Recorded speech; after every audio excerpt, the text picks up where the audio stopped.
The unrest exposed the nation's deep divisions ahead of a moment many had hoped would help mend a fractured nation. Cap Haitian, Haiti, the coffin of Haiti's assassinated president, Jovenel Moise, was carried by men in military uniform to a central stage and covered with a Haitian flag on Friday as onlookers tucked in bouquets of white flowers before a state funeral, a moment that many hoped would help mend a fractured nation.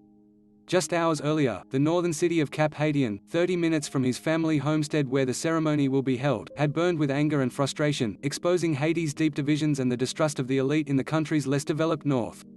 2 weeks after Mr. Moise was killed in his own bedroom outside the capital, Port-au-Prince, the country is still spinning with unanswered questions and seething with anger. The authorities say that he was killed by a group of Colombian mercenaries, and several members of Mr. Moise's own security detail have been questioned and taken into custody as well. But on Friday morning, there were no signs of the protests that had raged in the city the previous evening, and the streets were clear but dark. There was no electricity.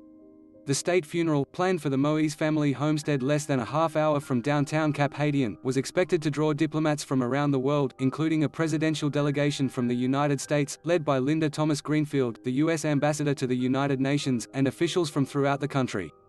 The group will include Juan Gonzalez, President Biden's top advisor on Latin America, Representative Jeff Fortenberry, Republican of Nebraska, Michelle J. Sison, the U.S. ambassador to Haiti, and Gregory Meeks, the chairman of the House Foreign Affairs Committee, the White House said in a statement.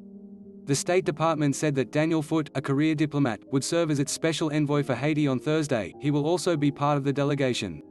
The group from the United States plans to meet with the Haitian politicians who have been vying to replace Mr. Moise, as well as representatives of civil society organizations. Yet the turmoil before the ceremony raised security issues and questions over whether all of the people intending to pay respects to Mr. Moise would be able to reach the funeral. In the president's family compound, a few miles south of Cap Haitian's downtown, workers rushed to finish the last preparations of a grand staging area.